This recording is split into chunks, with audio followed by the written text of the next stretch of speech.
Hello everyone, myself Sarika Gautam and I'm your inorganic chemistry teacher at Bansal Academy. हम 75 most important concepts कर रहे हैं CSR net के। आज का जो हमारा टॉपिक ऑफ डिस्कशन है वो है VSEPR थ्योरी।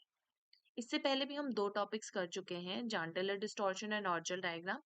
आप वीडियो के डिस्क्रिप्शन में लिंक है, वहां से वो वीडियोस चेक कर सकते हो। ठीक है, तो आज का हमारा जो टॉपिक है वो है VSEPR theory, valence shell electron pair repulsion theory. Chemical bonding का बहुत इंपॉर्टेंट टॉपिक है। हर बार इससे कोई ना कोई क्वेश्चन डेफिनेटली आ जाता है। शेप एंड ज्योमेट्री वाला क्वेश्चन तो नेट का इतना फेवरेट है कि ये हर बार इस क्वेश्चन को 4 मार्क्स में डाल देते हैं। आपको शेप या फिर ज्योमेट्री, कुछ भी एक चीज या फिर दोनों चीजें किसी भी पर्टिकुलर मॉलिक्यूल के लिए पूछी जा सकती है। ठीक है, या तो लोन पेयर्स पूछ लेते हैं कि कोई भी एक मॉलिक्यूल दे दिया, उसमें total number of lone pairs क्या है, या फिर जो उस मॉलिक्यूल का सेंट्रल एटम है उसमें कितने लोन पेयर्स है। इसके अलावा बॉन्ड एंगल का ऑर्डर भी पूछ लेते हैं। ठीक है, अब देखो valence shell electron pair repulsion theory, मैंने बात की दो चीजों की, एक है शेप और एक है हमारे पास ज्योमेट्री। ठीक है, जो वैलेंस इलेक्ट्रॉन होते हैं सेंट्रल एटम पे, वो डिसाइड करते हैं shape of the molecule. Clear है। अब देखो मैंने आपको बोला कि हमारे पास दो चीजें हैं, एक है शेप और एक है हमारे पास ज्योमेट्री। डिफरेंस क्या है देखो, जब भी हमने शेप बतानी है, जब भी हम शेप बताएंगे, ठीक है, तो हम उसमें लोन पेयर को कंसीडर नहीं करेंगे। ध्यान रखना है, जब भी शेप बताएंगे तो लोन पेयर को कंसीडर नहीं करते हैं। ठीक है, ओनली किसको कंसीडर करते हैं, only bond pair are consider. और जब भी ज्योमेट्री बताते हैं तो हमेशा लोन पेयर और बॉन्ड पेयर दोनों को ही हम कंसीडर करके चलेंगे। ठीक है, तो ज्योमेट्री जब भी बताएंगे तो lone pair bond pair consider करेंगे, और शेप जब भी बताएंगे, शेप इज लाइक कि हमें वो मॉलिक्यूल दिख कैसा रहा है। ठीक है, इलेक्ट्रॉन पेयर उसमें नहीं आएंगे, और ज्योमेट्री है कि आइडियली वो कैसा है, उसमें इलेक्ट्रॉन्स भी है जो लोन पेयर भी है, मतलब वो कहाँ है। ठीक है, तो ज्योमेट्री में हम लोन पेयर भी लेंगे एंड बॉन्ड पेयर भी लेंगे, शेप में हम सिर्फ बॉन्ड पेयर लेंगे। क्लियर है। अब देखो जब भी हमने ज्योमेट्री बतानी है, ज्योमेट्री हम किससे निकाल लेते हैं, खाली हम हाइब्रिडाइजेशन नंबर निकालेंगे और वहां से हम ज्योमेट्री प्रेडिक्ट कर लेते हैं। ठीक है, अब देखो हमारे पास है, जैसे कि फॉर एग्जांपल हमारे पास आ गया हाइब्रिडाइजेशन नंबर 2। ठीक है, हाइब्रिडाइजेशन नंबर निकालना आई होप आप लोगों को आता ही होगा। हाइब्रिडाइजेशन नंबर कैसे निकालते हैं, half of number of electron on central atom, number of valence electron, number of valence electron on central atom plus negative charge minus positive charge, जो भी मॉलिक्यूल के ऊपर पॉजिटिव या नेगेटिव चार्ज होता है। ठीक है, plus number of monovalent atom, monovalent atoms. ठीक है, मोनोवेलेंट एटम्स कौन से होते हैं, हाइड्रोजन एंड हेलोजन्स। ठीक है, कौन कौन से, फ्लोरीन, क्लोरीन, ब्रोमीन, आयोडीन। ठीक है, ये होते हैं हमारे पास मोनोवेलेंट एटम्स। ठीक है, तो हाइब्रिडाइजेशन नंबर ऐसे निकालते हैं, या फिर हाइब्रिडाइजेशन नंबर अगर हमने मेन ग्रुप एलिमेंट्स के लिए निकालना हो तो हम डायरेक्टली कैसे निकाल सकते हैं, नंबर ऑफ सिग्मा बॉन्ड्स, ठीक है, प्लस लोन पेयर। ठीक है, सिंपली हम ऐसे भी निकाल सकते हैं कि हमने सिग्मा बॉन्ड देखने हैं और लोन पेयर निकाल लेने हैं, और इससे हमारे पास क्या आ जाएगा, हाइब्रिडाइजेशन नंबर। ठीक है, अब देखो अगर हमारे पास हाइब्रिडाइजेशन नंबर 2, लास्ट में मैं आपको सारे एग्जांपल्स करवाऊंगी, शेप काफी एग्जांपल्स करवाऊंगी, शेप के और ज्योमेट्री दोनों के ही आपको क्वेश्चन मतलब एग्जांपल्स करवाऊंगी, क्वेश्चन सॉल्व करवाऊंगी। पर आप अभी के लिए थोड़ा सा देख लो कि अगर हमारे पास क्या है, हाइब्रिडाइजेशन नंबर अगर हमारे पास क्या आ रहा है, 2 आ रहा है, तो ज्योमेट्री उसकी क्या हो जाती है, लीनियर, और हाइब्रिडाइजेशन क्या हो जाती है, एसपी। हाइब्रिडाइजेशन का मतलब क्या होता है कि हमारे पास हाइब्रिड ऑर्बिटल्स, नई हाइब्रिड ऑर्बिटल्स बनती हैं, जैसे ये दो एटॉमिक ऑर्बिटल है एस और पी, इनसे हमारे पास क्या बनेगी, हाइब्रिड ऑर्बिटल्स बनेंगी। अब वो हाइब्रिड ऑर्बिटल्स पार्टिसिपेट करती है बॉन्डिंग में। ठीक है, जैसे दो से दो हाइब्रिड बनेगी, दो एसपी हाइब्रिड ऑर्बिटल्स। ठीक है, वैसे ही हमारे पास क्या है, इसका एग्जाम्पल आ जाता है CO2। CO2 आपको पता है ऐसे होता है। ठीक है, तो इसमें कितने सिग्मा बॉन्ड्स है, देखो दो सिग्मा बॉन्ड्स, इसलिए हाइब्रिडाइजेशन नंबर 2। बॉन्ड एंगल आ जाता है 120 डिग्री। उसके बाद हाइब्रिडाइजेशन नंबर हमारे पास 3 है, इसके लिए हाइब्रिडाइजेशन sp2 आ जाती है। ठीक है, ट्राइगोनल प्लेनर, ठीक है, फिर ट्रायंगुलर भी बोलते हैं। ठीक है, इसके लिए एग्जांपल आ जाता है SO3, बॉन्ड एंगल आ जाता है 120 डिग्री। सिमिलरली 4 के लिए हाइब्रिडाइजेशन sp3 हो जाती है, टेट्राहेड्रल आ जाता है। फिर 5 के लिए sp3d हो जाती है, फिर हो जाती है हमारे पास sp3d2 या d2sp3। ठीक है, एंड सो ऑन। ठीक है, तो बेसिकली बोलने का मतलब ये है कि जब भी आपके पास 2 हाइब्रिडाइजेशन नंबर होगा तो ज्योमेट्री लीनियर ही होगी, और जब 3 हाइब्रिडाइजेशन नंबर होगा तो ज्योमेट्री ट्रायंगुलर प्लेनर ही होगी, 4 में हमारे पास टेट्राहेड्रल होगी। तो आपने जब भी हाइब्रिडाइजेशन नंबर आपके पास आ जाता है तो ज्योमेट्रीज आपके पास यही रहेंगी। ठीक है, शेप में आपके पास वो चेंज हो जाएगी। ठीक है, क्योंकि वहां पे हमने बॉन्ड मतलब लोन पेयर को नहीं लेना है। ठीक है, तो बेसिकली यहाँ पे क्या हो गया, जो हाइब्रिडाइजेशन नंबर होता है, जब भी हम क्या करेंगे ज्योमेट्री मतलब हाइब्रिडाइजेशन नंबर जब भी होगा, जब भी मतलब जो भी हमारे पास हाइब्रिडाइजेशन नंबर आएगा वो बेसिकली क्या होता है हमारे पास bond pair plus lone pair. ठीक है, जैसे अगर हमारे पास आ गया 5 हाइब्रिडाइजेशन नंबर, यानी कि उसमें total bond pair plus lone pair हमारे पास कितने रहने वाले हैं, उसमें होंगे 5।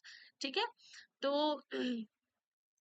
अब आते हैं हम दोबारा से अपने टॉपिक पे, जो है हमारे पास VSEPR थ्योरी। ठीक है, तो VSEPR थ्योरी में हम सबसे पहले तो हमने इसको एक एग्जाम्पल के थ्रू समझते हैं। ठीक है, जैसे हमारे पास क्या है, एक है CH4 मीथेन, ठीक है, एक है अमोनिया NH3, ठीक है, और एक है हमारे पास वाटर H2O। ठीक है, अगर हम देखें हाइब्रिडाइजेशन नंबर निकाल लो, इसका क्या बन जाएगा, कार्बन है इधर सेंट्रल एटम, वैलेंस इलेक्ट्रॉन कितने होते हैं इस पे, 4 होते हैं। ठीक है, पॉजिटिव नेगेटिव चार्ज कुछ नहीं है तो मैंने 0 0 लिख लिया। ठीक है, मोनोवेलेंट एटम कितने हैं, 4। ठीक है, 4 हाइड्रोजन है मोनोवेलेंट एटम, तो 8/2 कितना हो गया, 4 हो गया। ठीक है, तो हाइब्रिडाइजेशन नंबर 4, मैंने क्या बताया था, जितना हाइब्रिडाइजेशन नंबर होता है उतने bond pair plus lone pair होते हैं। और इधर 4 हमारे पास साइड एटम्स हैं, यानी कि सारे के सारे क्या है हमारे पास बॉन्ड पेयर्स हैं। ठीक है, तो इसका स्ट्रक्चर कैसा हो जाएगा, हमें पता है हाइब्रिडाइजेशन हो जाएगी इसकी sp3, और जो इसकी ज्योमेट्री होगी वो क्या हो जाएगी, टेट्राहेड्रल।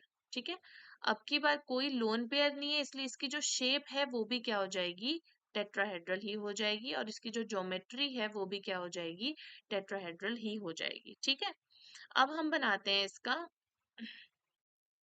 अब हम बनाएंगे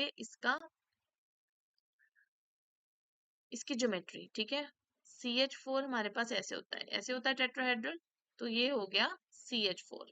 ठीक है, अब देखो अगर हम बात करते हैं अमोनिया की, अमोनिया में हाइब्रिडाइजेशन नंबर निकाल लो, हाफ ऑफ, वैलेंस इलेक्ट्रॉन कितने होते हैं, सेंट्रल एटम नाइट्रोजन है, वैलेंस इलेक्ट्रॉन 5 होते हैं, पॉजिटिव नेगेटिव चार्ज कुछ नहीं है। ठीक है, और हाइड्रोजन मोनोवेलेंट एटम्स कितने हैं, 3 है, तो यहाँ पे भी हमारे पास कितना आ जाता है, हाइब्रिडाइजेशन नंबर 4।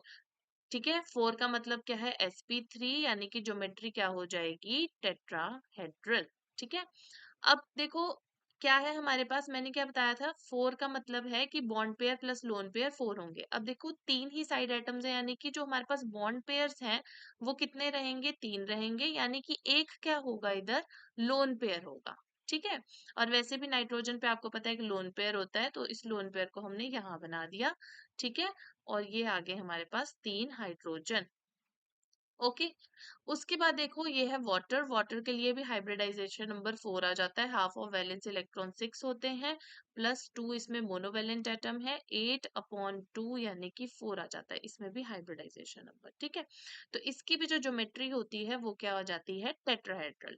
ठीक है, तो अब की बार देखो 2 ही हाइड्रोजन है, इसलिए बॉन्ड पेयर कितने हो जाएंगे, इसमें 2 हो जाएंगे, और लोन पेयर कितने हो जाएंगे, इसमें 2। आपको पता है ऑक्सीजन के ऊपर 2 लोन पेयर होते हैं, तो वो लोन पेयर ऐसे हमने बना दिए। ठीक है, अब देखो मैंने आपको क्या बोला था कि जब भी आपने क्या प्रेडिक्ट करना है, आपको पता है तीनों की जो ज्योमेट्री है, तीनों की ज्योमेट्री टेट्राहेड्रल है। ठीक है, क्योंकि ज्योमेट्री तो डायरेक्टली हाइब्रिडाइजेशन नंबर से आ जाती है। ठीक है, उसके बाद हमने बतानी है शेप। शेप के लिए हमें है, देखो इसकी शेप क्या है, इधर कोई लोन पेयर नहीं है, यानी कि सारे बॉन्ड पेयर है, यानी कि टेट्राहेड्रल। ठीक है, यहाँ पे अगर हम इसकी शेप बताते हैं तो देखो अमोनिया, अभी देखो हमने ये नहीं देखना है, लोन पेयर नहीं देखना है, तो ये कुछ सिर्फ इतना ऐसे ही दिख रहा है, कैसा दिख रहा है, ये पिरामिड जैसा दिख रहा है, तो इसकी जो शेप होती है वो क्या आ जाती है हमारे पास, पिरामिडल। ठीक है, पिरामिडल। और अगर हम बात करते हैं वाटर की शेप की, तो देखो कैसे दिखेगा हमारे पास वाटर, ऐसे वी शेप का। तो इसकी जो शेप होती है वो कैसी आ जाती है, इसकी जो शेप होती है वो आ जाती है हमारे पास वी शेप।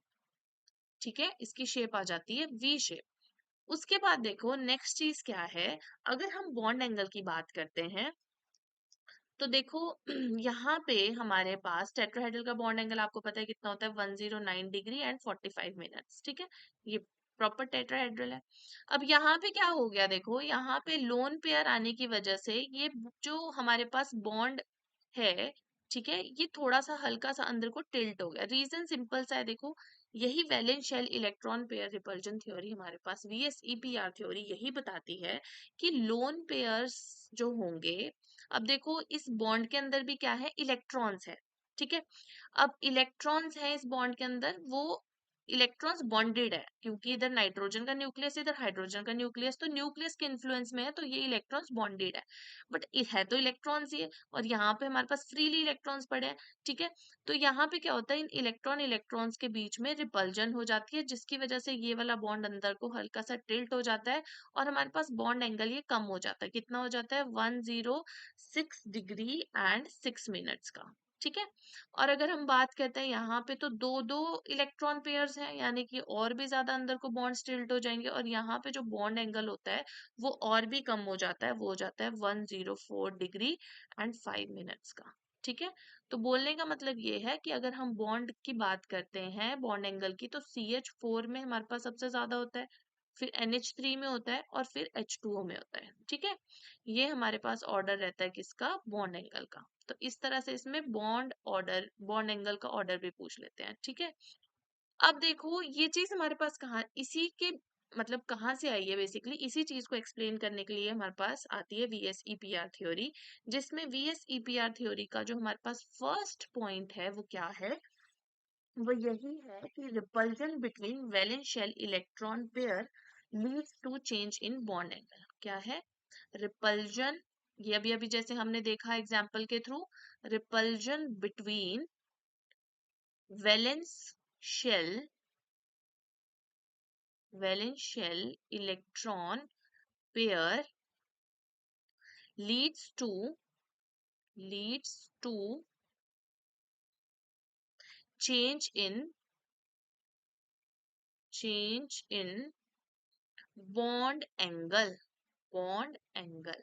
ठीक है, जैसे हमने अभी एग्जांपल देखा कि जब वैलेंस शेल इलेक्ट्रॉन पेयर्स जो है हमारे पास, उनमें जब रिपल्जन्स हो रही हैं, उसकी वजह से हमारे पास जो बॉन्ड एंगल है वो चेंज हो रहा है। ठीक है, तो अगर हम रिपल्जन्स की बात करें, तो आप खुद आइडिया लगा लो कि हमारे पास एक तो है लोन पेयर रिपल्जन, तो वो लोन पेयर के बीच में रिपल्जन क्या होनी चाहिए, मैक्सिमम होनी चाहिए। And the reason is very simple, क्योंकि जो लोन पेयर होते हैं, ये इलेक्ट्रॉन्स फ्रीली पड़े हैं, किसी न्यूक्लियस के न्यूक्लियस के इन्फ्लुएंस में, जिस भी सेंट्रल एटम के ऊपर है उसके इन्फ्लुएंस में है।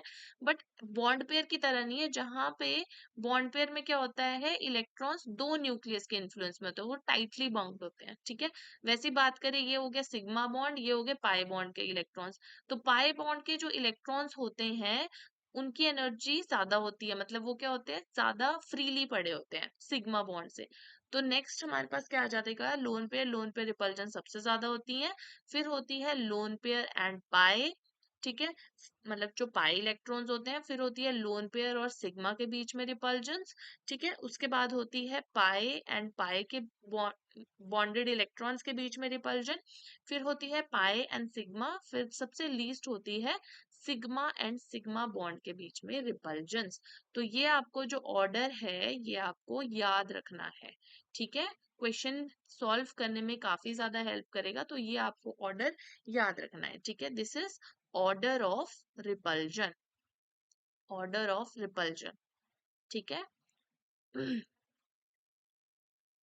ये आपका ऑर्डर ऑफ रिपल्जन रहेगा। ठीक है, अब एक और चीज आपने ध्यान रखनी है कि जब भी, मैंने आपको बता तो दिया कि शेप में आपने लोन पेयर को नहीं देखना है, बट आपको ये भी तो पता होना चाहिए कि अब लोन पेयर्स को हमने प्लेस कहाँ करना है। तो उसके लिए आप एक पॉइंट नोट कर लो कि जो लोन पेयर होते हैं वो हमेशा कहाँ रहेंगे, they always tends to occupy the position of maximum bond angle. Maximum bond angle, ठीक है।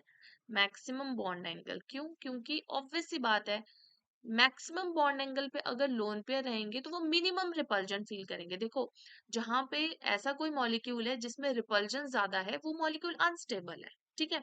तो लोन पेयर्स मिनिमम रिपल्जन्स के लिए कहाँ पे प्लेस होंगे? हमेशा मैक्सिमम बॉन्ड एंगल पे प्लेस होंगे। जैसे फॉर एग्जाम्पल हम ClF3 का एग्जाम्पल लेते हैं, ठीक है। ClF3 में देखो क्लोरीन है, आप ऐसे भी बना सकते हो बार बार हाइब्रिडाइजेशन नंबर निकालने से अच्छा। ये है क्लोरीन, इसमें वैलेंस इलेक्ट्रॉन होते हैं 7, ठीक है। और इसमें 3 फ्लोरीन के साथ इसका बॉन्ड बन गया, ठीक है। अगर हम इसका हाइब्रिडाइजेशन नंबर निकालते हैं तो क्या आएगा? 3 सिग्मा बॉन्ड है, ठीक है। और लोन पेयर कितने हैं? 2। हाइब्रिडाइजेशन नंबर आ गया 5, यानी कि 5 bond pair plus lone pair है, वो हमें दिख ही रहा है कि 3 बॉन्ड पेयर है और यहाँ पे 2 लोन पेयर है, ठीक है। हाइब्रिडाइजेशन नंबर 5 के लिए जो ज्योमेट्री होती है वो होती है TBP, ठीक है। और जो शेप होती है वो हम देखते हैं कैसी आएगी।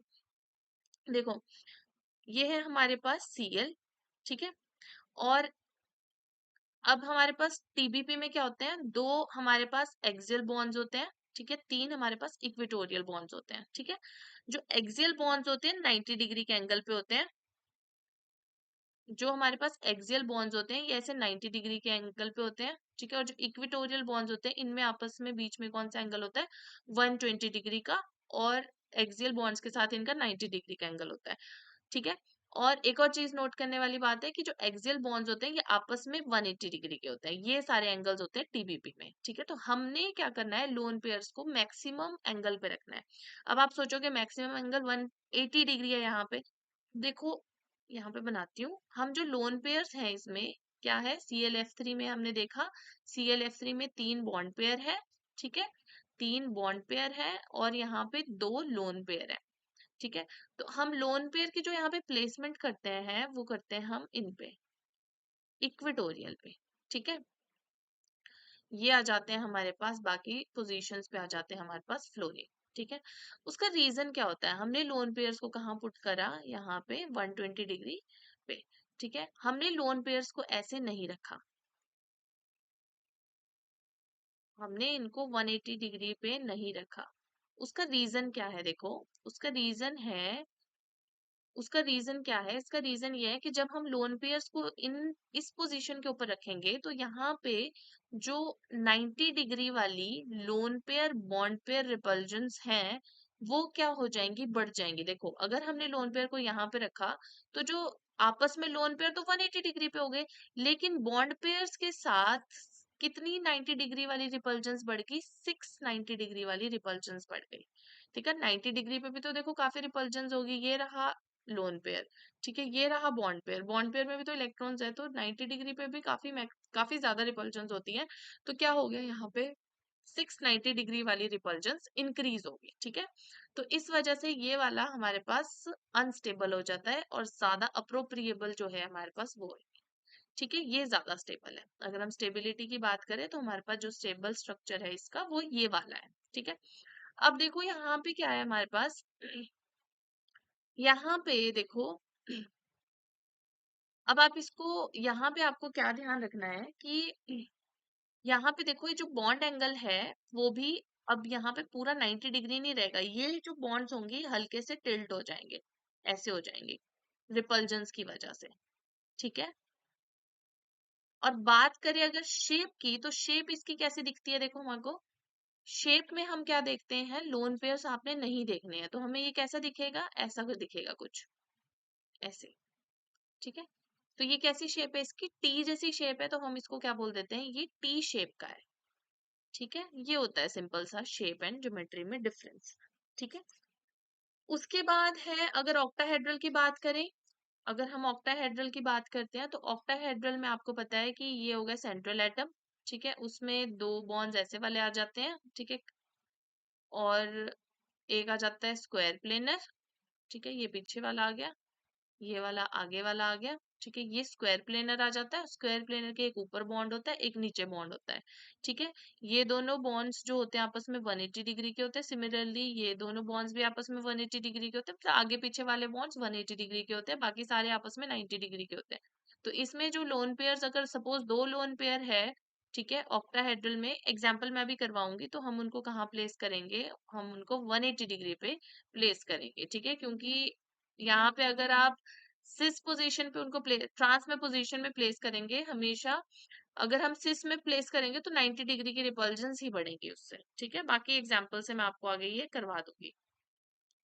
उसके अलावा देखो, इसका जो सेकंड पॉइंट है वो क्या है, VSEPR थ्योरी का, साइज। ठीक है, साइज के बेसिस पे हमने देखो बताना है। देखो साइज हमारे पास क्या है, दो चीजें हैं मॉलिक्यूल के अंदर। एक है हमारे पास सेंट्रल एटम और बाकी है उसके साइड एटम, तो साइज भी इन दोनों का ही अफेक्ट करेगा, है ना। रिपल्जेंस देखनी है ना हमने, इलेक्ट्रॉन्स वैलेंस, मतलब जो हमारे पास इलेक्ट्रॉन्स है, बॉन्ड पेयर है चाहे लोन पेयर है, इनके बीच में रिपल्जन देखनी है। तो साइज किस तरह से उन रिपल्जेंस को इफेक्ट करता है, हम वो चीज देख रहे हैं। ठीक है, अब साइज दो चीजों के आ जाता है। एक तो साइज आ जाता है सेंट्रल एटम का, सेंट्रल एटम का साइज आ जाता है। ठीक है, दूसरा हमारे पास साइज आ जाता है सराउंडिंग एटम का, सराउंडिंग एटम का।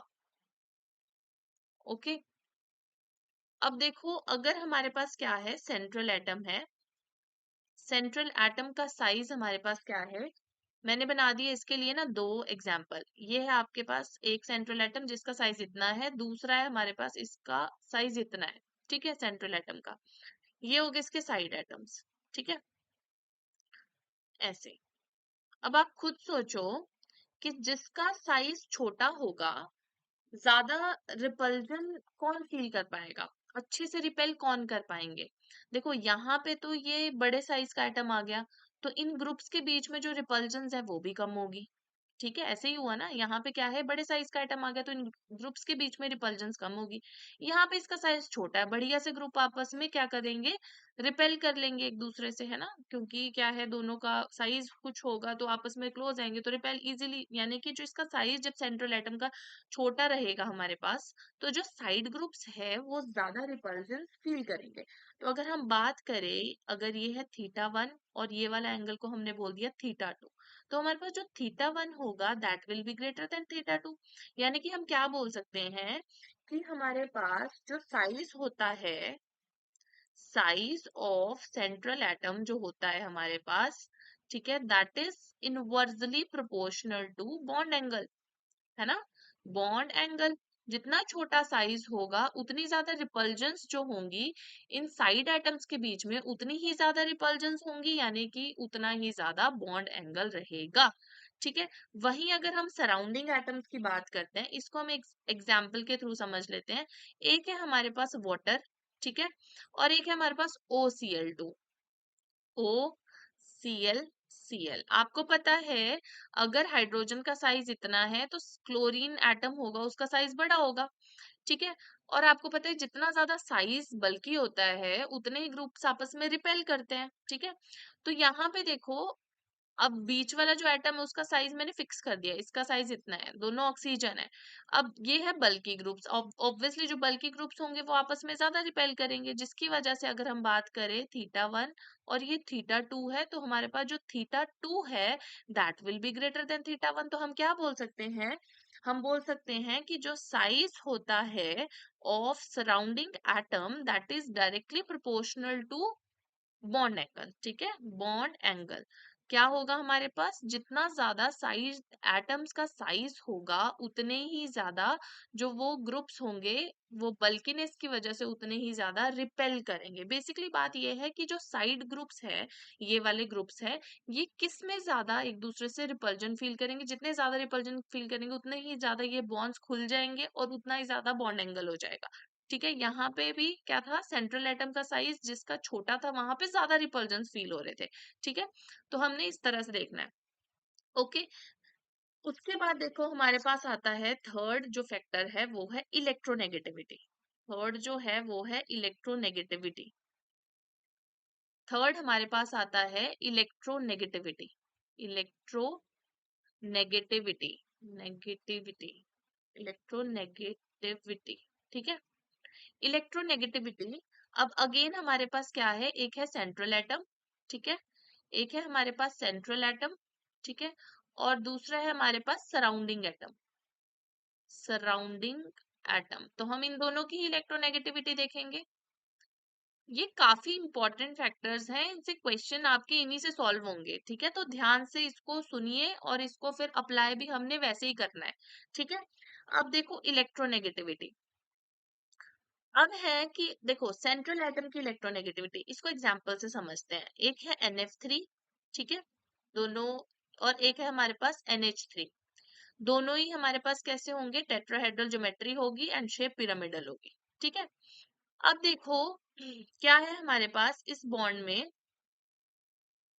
इस बॉन्ड में जो आपको पता है जो फ्लोरीन है, ओके, हमारे पास क्या है देखो, सॉरी, हमने सेंट्रल एटम बताना है ना, डिफरेंट,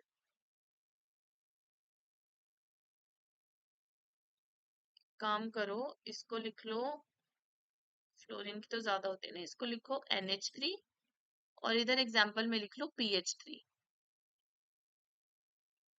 ठीक है। तो अब देखो अप्लाई कैसे करना है वो देख रहे हैं। अब देखो सेंट्रल एटम ज्यादा इलेक्ट्रोनेगेटिविटी देखें तो नाइट्रोजन ज्यादा इलेक्ट्रोनेगेटिविटी नेगेटिविटी होती है नाइट्रोजन की फास्फोरस से, ठीक है। तो इस बॉन्ड के अंदर नाइट्रोजन और हाइड्रोजन वाला जो बॉन्ड है, इस बॉन्ड के अंदर जो लोन पेयर, जो इलेक्ट्रॉन पेयर होंगे, वो नाइट्रोजन के ज्यादा क्लोज होंगे क्योंकि नाइट्रोजन ज्यादा इलेक्ट्रोनेगेटिव है, ठीक है। और यहाँ पे इतने क्लोज नहीं होंगे वो फास्फोरस के जितने नाइट्रोजन के क्लोज इलेक्ट्रॉन्स होंगे, क्योंकि फास्फोरस की इलेक्ट्रोनेगेटिविटी नाइट्रोजन की जितनी ही है। तो यहाँ पे क्योंकि ये जो इलेक्ट्रॉन्स है ये नाइट्रोजन के ज्यादा क्लोज है, यानी कि इन इलेक्ट्रॉन्स के बीच में हम तो इलेक्ट्रॉन इलेक्ट्रॉन रिपल्जन देखेंगे, यानी कि इन इलेक्ट्रॉन्स के बीच में रिपल्जन यहाँ पे क्या होगी, ज्यादा होगी। तो अगर ये एंगल θ1 है, ये θ2 है, तो हम क्या बोलेंगे कि θ1 इज ग्रेटर देन θ2, ठीक है। और अगर हम बात करें कि जो इलेक्ट्रोनेगेटिविटी होती है सेंट्रल एटम की, जितनी ज्यादा होगी उतने ज्यादा क्लोज वो अपने इलेक्ट्रॉन्स रखेंगे, जितने ज्यादा क्लोज सेंट्रल एटम के इलेक्ट्रॉन आएंगे उतने ही ज्यादा फिर आपस में वो रिपेल भी करेंगे, यानी उतनी ही ज्यादा बॉन्ड एंगल बढ़ भी जाएगा, is directly proportional to bond angle, ठीक है, बॉन्ड एंगल। अब दूसरा एग्जाम्पल हम समझते हैं, साइड एटम्स देखने हैं, ठीक है, इसमें आएगा वो एग्जाम्पल जो मैंने पहले लिख रही थी। हमारे पास क्या है, साइड एटम्स डिफरेंट करने हैं, एक हमने ले लिया NH3, ठीक है, और एक हमने ले लिया NF3। साइड एटम्स की इलेक्ट्रोनेगेटिविटी डिफरेंट है, ठीक है। आपको पता है ज्यादा इलेक्ट्रोनेगेटिव क्या है हमारे पास, ज्यादा इलेक्ट्रोनेगेटिव फ्लोरीन होता है, एवरीबडी नोस। तो अगर हम बात करें ये इलेक्ट्रॉन्स पेयर नाइट्रोजन के ज्यादा क्लोज होंगे, जो इस बॉन्ड के अंदर दो इलेक्ट्रॉन होंगे नाइट्रोजन के ज्यादा क्लोज होंगे, और इस केस में फ्लोरीन के ज्यादा क्लोज होंगे, ठीक है, फ्लोरीन के ज्यादा क्लोज होंगे। तो यानी कि अब देखो नाइट्रोजन के ज्यादा क्लोज होंगे यानी कि आपस में भी ज्यादा क्लोज होंगे, तो यहाँ पे जो रिपल्जन्स होंगी वो ज्यादा होंगी, यहाँ तो फ्लोरीन वाली तरफ को चले गए, दूर चले गए, तो अब यहाँ पे रिपल्जन्स भी कम हो जाएगी, यानी कि जो θ1 होगा वो θ2 से ज्यादा होगा। हम क्या बोल सकते हैं कि जो इलेक्ट्रोनेगेटिविटी होती है सराउंडिंग एटम्स की, वो क्या होती है हमारे पास, इनवर्सली प्रोपोर्शनल होती है बॉन्ड एंगल के, ठीक है, बॉन्ड एंगल के इनवर्सली प्रोपोर्शनल होती है, ठीक है। तो ये आपने ध्यान रखने हैं, ये इसके जो कुछ पॉइंट्स हैं। उसके बाद देखो अब हम करते हैं एग्जाम्पल्स के थ्रू समझते हैं, ठीक है, चलो। अब देखो हमारे पास है, मैंने आपको देखो एक बार थोड़ा सा रिवीजन करवा देती हूँ क्या मैंने आपको करवाया है। मैंने आपको एक तो ये बताया कि लोन पेयर जब भी आप शेप निकाल रहे होंगे तो आपको देखो बॉन्ड ऑर्डर के भी क्वेश्चन, बॉन्ड एंगल के भी क्वेश्चन आते हैं इसमें से, ठीक है, क्योंकि शेप प्रेडिक्ट करना तो बहुत ईजी होता है। अभी मैं आपको एग्जाम्पल्स करवाऊंगी, सभी क्या फटाफट निकाल लोगे। बॉन्ड एंगल का आपको ध्यान रखना है, एक तो आपको रिपल्जन ध्यान रखनी है कि किसमें ज्यादा होती है, ऑर्डर ऑफ रिपल्जन ध्यान रखना है, ठीक है। दूसरा आपको साइज के बेसिस के ऊपर किस तरह से बॉन्ड एंगल आएगा, और एक आपको बस इलेक्ट्रोनेगेटिविटी, ये फैक्टर्स ध्यान रखने हैं। अब स्टार्ट करते हैं। हमारे पास सबसे पहले है हमारे पास हाइब्रिडाइजेशन SP, कब होगी, जब हमारे पास हाइब्रिडाइजेशन नंबर 2 आएगा, ठीक है। अगर कोई भी लोन पेयर नहीं होगा तो हमारे पास क्या होगा, स्ट्रक्चर और ज्योमेट्री सेम होती है, आपको पता है, लीनियर हो जाएगा। CO2 जैसे एग्जाम्पल है, क्या है, CO2, ठीक है, फर्स्ट एग्जाम्पल है जैसे CO2। CO2 को आप बनाओगे तो आपको पता है ऐसे बनता है CO2 का स्ट्रक्चर, ठीक है। तो देखो दो तरीके होते हैं करने के, या तो आप डायरेक्टली स्ट्रक्चर बना लो। वो कैसे बनाओगे आप, आपको पता है कार्बन है, कार्बन में 4 वैलेंस इलेक्ट्रॉन्स होते हैं, ठीक है, वो आपने लगा दिए ऐसे, ठीक है। अब 4 ही बॉन्ड बनाएगा कार्बन, 2 ऑक्सीजन के साथ, ऑक्सीजन को भी क्या है डबल बॉन्ड बनाने हैं, तो ऐसे बना देगा, ठीक है। फिर उसके बाद हाइब्रिडाइजेशन नंबर निकाल लेना। क्या होगा हाइब्रिडाइजेशन नंबर इसका, 2 होगा। 2 के लिए हमारे पास क्या आ जाती है, sp हाइब्रिडाइजेशन आ जाती है। ज्योमेट्री क्या आ जाती है इसकी, लीनियर आ जाती है, कोई वो नहीं है इसमें, लोन पेयर नहीं है, तो शेप भी इसकी क्या आ जाती है, लीनियर ही आ जाती है इसकी शेप भी, ठीक है। अब देखो ये हो गया हमारे पास लीनियर के लिए, ठीक है। उसके बाद देखो सेकंड है जब हाइब्रिडाइजेशन नंबर 3 होगा, ठीक है, तो हमारे पास क्या होगा, इसकी जो ज्योमेट्री होगी वो हमारे पास क्या होगी, ट्राइगोनल प्लेनर या ट्रायंगुलर प्लेनर भी बोलते हैं। बॉन्ड एंगल होगा 120 डिग्री का। एग्जाम्पल आ जाता है जैसे BH3 AlCl3, ठीक है। अब है अगर एक लोन पे, देखो ये इजी है, सिंपल सा है ये, ठीक है। BH3 हो गया ना, जैसे आपके पास सेकंड एग्जांपल हो गया BH3। BH3 देखो कैसे निकालोगे आप, वैसे निकाल लो, चाहे मैंने आपको बताया था कितने वैलेंस इलेक्ट्रॉन्स होते हैं, 3, 3 हाइड्रोजन के साथ बॉन्ड बना दिए, ठीक है, ऐसे, ठीक है। इसका ऑक्टेट कंप्लीट नहीं होता है, इसलिए लुईस एसिड भी होता है। हाइब्रिडाइजेशन नंबर होता है number of sigma bond plus lone pair, 3 sigma bond है तो 3 हाइब्रिडाइजेशन नंबर, 3 हाइब्रिडाइजेशन नंबर यानी कि हाइब्रिडाइजेशन इज sp2, ठीक है। ज्योमेट्री क्या हो जाएगी इसकी, ट्राइगोनल प्लेनर, कोई भी लोन पेयर नहीं है इसलिए इसकी शेप भी क्या हो जाएगी, ट्राइगोनल प्लेनर ही हो जाएगी। उसके अलावा अगर आपको ऐसे नहीं आता है, आप ऐसे निकाल लो हाइब्रिडाइजेशन नंबर फॉर्मूला से। हाइब्रिडाइजेशन नंबर क्या होता है, हाफ ऑफ वैलेंस इलेक्ट्रॉन कितने होते हैं बोरोन में, 3 वैलेंस इलेक्ट्रॉन होते हैं, पॉजिटिव नेगेटिव चार्ज कुछ नहीं है तो 0 0 प्लस मोनोवेलेंट एटम कितने हैं, 3 है तो 6/2 इज 3, ठीक है। फिर उसके बाद देखना होता है यानी कि 3 इसमें bond pair plus lone pair है, ठीक है। अब क्योंकि इसमें 3 हमारे पास हाइड्रोजन है इसलिए तीनों के तीनों ही बॉन्ड पेयर है, ठीक है, यानी कि लोन पेयर इसमें 0 लोन पेयर है, ठीक है। और जब 0 लोन पेयर होते हैं तो शेप और जो ज्योमेट्री होती है वो सेम हो जाती है, ठीक है। तो क्या कैसी हो जाती है इसकी ज्योमेट्री, हमारे पास BH3 की ट्राइगोनल प्लेनर वो होती है हमारे पास ऐसे, ठीक है। बॉन्ड एंगल क्या होगा इसमें, आइडियल बॉन्ड एंगल होगा 120 डिग्री का, ठीक है। यहाँ पे क्योंकि कोई लोन पेयर की वजह से बॉन्ड एंगल टिल्ट नहीं होगा। उसके बाद देखो अगर हमारे पास क्या होता है, एक लोन पेयर आ जाता है, ठीक है, जैसे कि SO2। अब देखो अब हम देखते हैं एग्जाम्पल SO2 का, ठीक है। SO2 आपने देखो कैसे करने हैं क्वेश्चन, सल्फर लिखा, इसमें वैलेंस इलेक्ट्रॉन आपको पता है कितने होते हैं, 6 वैलेंस इलेक्ट्रॉन होते हैं, ठीक है। अब सल्फर देखो आपको पता है 2 ही बॉन्ड बनाता है, बट सल्फर हमारे पास कैसे बना सकता है, मोनोवेलेंट स्ट्रक्चर बना सकता है। मोनोवेलेंट स्ट्रक्चर कौन बनाते हैं, जिनके पास वेकेंट ऑर्बिटल्स होते हैं और जो साइड एटम्स होते हैं वो कैसे होते हैं, इलेक्ट्रोनेगेटिव होते हैं, ठीक है। अब देखो 2 ऑक्सीजन के साथ, वैसे ये ऑक्सीजन, दोनों ऑक्सीजन का ऑक्टेट कंप्लीट।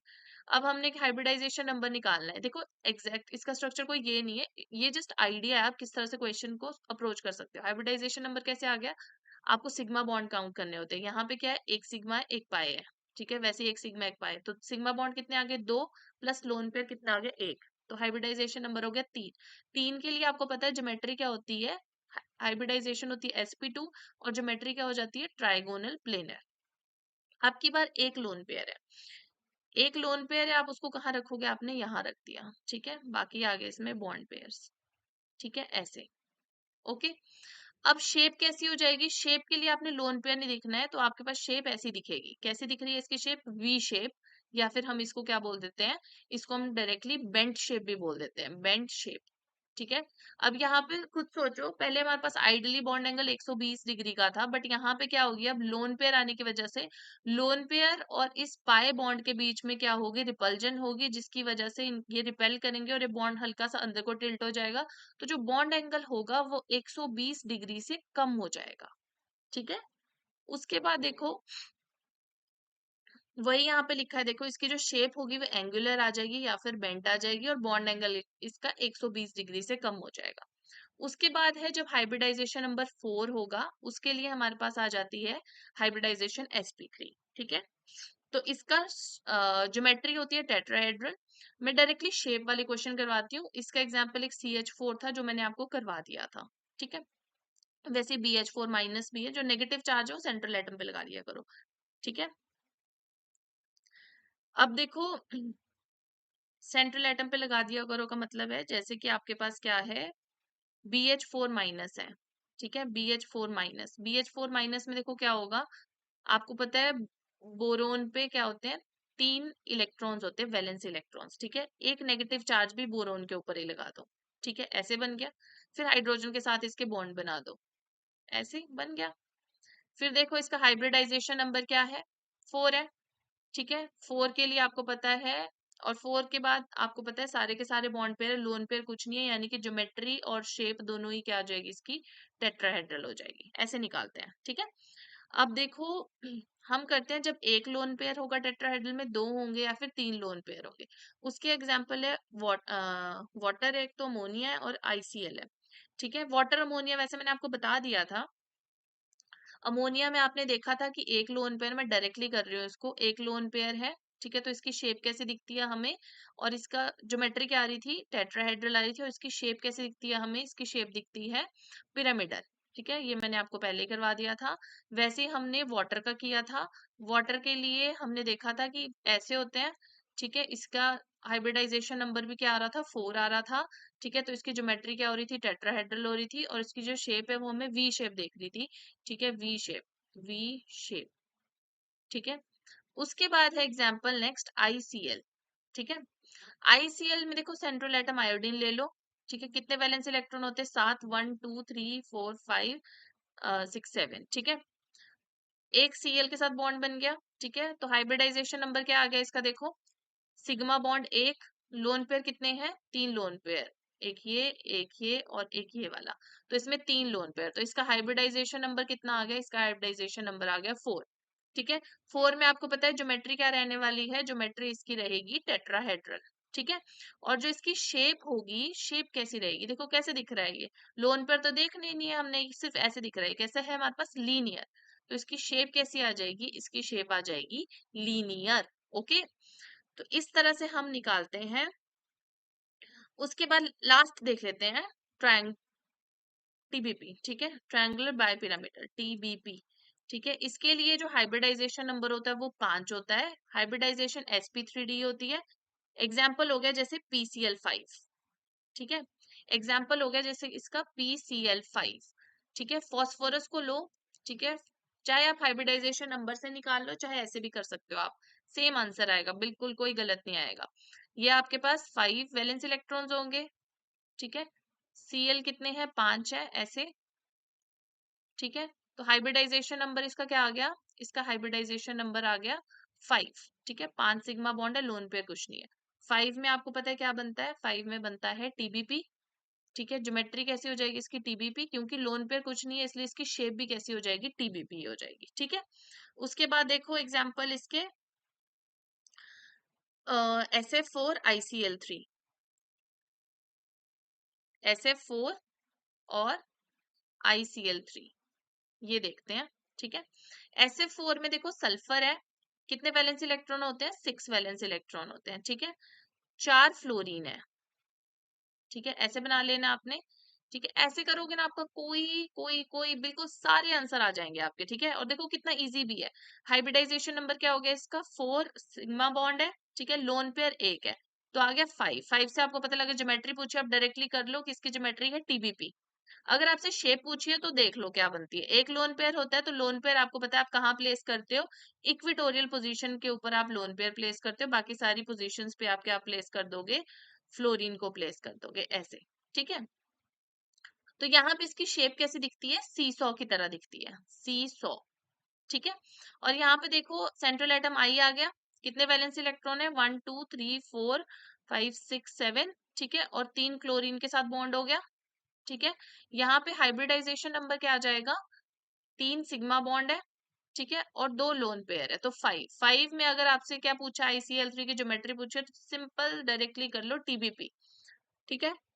और अगर शेप पूछी है तो आपको पता है 2 लोन पेयर को आप कहाँ पुट करोगे, इक्विटोरियल पोजीशन पे पुट करोगे, ठीक है, और आपके पास क्या आ जाएगा, शेप आ जाएगी इसकी, टी दिख रहा है ना, टी, तो टी शेप आ जाएगी इसकी, टी शेप। बस आपने इनको नहीं देखना है, लोन पेयर्स को नहीं देखना है शेप निकालते हुए।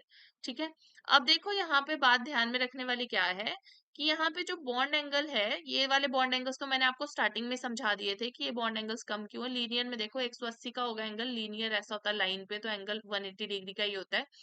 अब सीसॉ में आपने ध्यान रखना है कि एंगल 120 डिग्री, इधर भी एंगल क्या हो रहे हैं हमारे पास, देखो हाँ, इधर भी देखो एंगल क्या हो रहे हैं हमारे पास। मैंने आपको वैसे ये वाला बता दिया था, टी वाला पहले बता दिया था। यहाँ पे भी देखो बॉन्ड एंगल्स हमारे पास क्या हो रहे हैं। आपको पता है ये वाला एंगल क्या है, 90 डिग्री का रहने वाला है, बट क्योंकि यहाँ पे क्या है बॉन्ड पेयर और लोन पेयर में रिपल्जन, जिसकी वजह से जो एंगल है 90 डिग्री से कम हो जाएगा, क्योंकि ये बॉन्ड हल्का से इधर को टिल्ट हो जाएगा। सिमिलरली इस वाले बॉन्ड में और इस वाले बॉन्ड में रिपल्जन होगी, ये वाला बॉन्ड अंदर को टिल्ट हो जाएगा, तो यहाँ पे भी एंगल 120 डिग्री से कम हो जाएगा। यहाँ पे मैंने आपको पहले बता दिया था ये वाले एंगल्स ऐसे हो जाते हैं, ये बॉन्ड्स ऐसे हो जाते हैं, ये बॉन्ड हल्के से ऐसे हो जाते हैं। ठीक है, तो यहाँ पे भी जो बॉन्ड्स होते हैं वो हमारे पास 90 डिग्री से कम ही हो जाते हैं बॉन्ड एंगल्स। ठीक है, तो आपको ये बात ध्यान रखनी होती है। तो इतना एग्जाम्पल्स काफी है। ठीक है, नेक्स्ट भी देख लेते हैं। वैसे ऑक्टाहेड्रल, ऑक्टाहेड्रल भी सेम ऐसे ही होता है। ठीक है, ऑक्टाहेड्रल में भी सेम ऐसे ही होता है। इसको एग्जाम्पल्स समझ लेते हैं, जैसे कि IF5 है। अब देखो हमारे पास है IF5। IF5 में देखो आयोडीन हो गया, आपको पता है कितने वैलेंस इलेक्ट्रॉन होते हैं इसमें, 7 वैलेंस इलेक्ट्रॉन्स होते हैं। ठीक है, 5, IF5, 5 फ्लोरीन लगा देना। ठीक है, तो यहाँ पे इसका हाइब्रिडाइजेशन नंबर क्या आ जाएगा, सिग्मा बॉन्ड्स कितने हैं, 5 है, लोन पेयर कितने, 1 है। ठीक है, तो 6 में आपको पता है क्या हो जाएगी, जो इसकी ज्योमेट्री होगी वो ऑक्टाहेड्रल हो जाएगी। अब एक लोन पेयर है, मैंने आपको बताया था लोन पेयर ऑक्टाहेड्रल, तो कहीं पे भी रख दो लोन पेयर को, है ना, सारे 90 आपस में 90 डिग्री में होते हैं एंगल्स। ठीक है, तो हमने ऐसे रख दिया। अब ये कैसे दिखती है इसकी शेप, इसकी शेप दिखती है हमारे पास किसकी तरह, स्क्वायर है। ये देखो, लोन पेयर तो आपने देखना नहीं है। ठीक है, लोन पेयर तो आपने देखना नहीं है, तो ये स्क्वायर हो गया एक। ठीक है, ऊपर ऐसे हो गया, यहाँ पे एक फ्लोरीन लगा दिया, चलो ऊपर लगा लेती हूँ, यहाँ पे एक फ्लोरीन लगा दिया। ठीक है, तो इसकी शेप कैसी है, देखो जैसे वो मंदिर की छत होती है ना, वैसी सी शेप है इसकी, देखो ऐसी। ठीक है, मंदिर की छत की तरह इसकी शेप है, तो हम इसको बोलते हैं स्क्वायर पिरामिडल। ठीक है, स्क्वायर पिरामिडल, तो इसकी शेप आ जाती है स्क्वायर पिरामिडल। ठीक है, वैसे ही अगर सपोज दो लोन पेयर होते तो उनको आप हम मैक्सिमम रिपल्जन्स पे रखते, तो एक मैंने यहाँ रख देती और एक मैं यहाँ रख देती हूँ। ठीक है, और बाकी सारे बॉन्ड्स यहाँ आ जाते हैं। तो अब हमने जब इसकी शेप डिसाइड करनी होगी, तो हमने अब लोन पे नहीं देखने हैं, तो इसकी शेप कैसे आ जाएगी, स्क्वायर प्लेनर आ जाएगी। तो ये आपने ध्यान रखना है। ठीक है, शेप में आपने देखना है वो कैसा दिख रहा है, लोन पेयर हटा के देख लेना। ठीक है, और याद भी कर लेना कि किस वाले ज्योमेट्री में शेप कैसी होगी, कितने लोन पेयर्स आने के लिए। ठीक है, प्रैक्टिस करना सफिशिएंट है ये। ठीक है, thank you so much for watching. And इसी तरह के और टॉपिक्स जो कि इम्पोर्टेंट है नेट पॉइंट ऑफ व्यू से, आप देखने के लिए ये 75 जो आपके पास क्वेश्चन सीरीज चल रही है, सॉरी टॉपिक सीरीज चल रही है, ये आप देखिए। Thank you so much.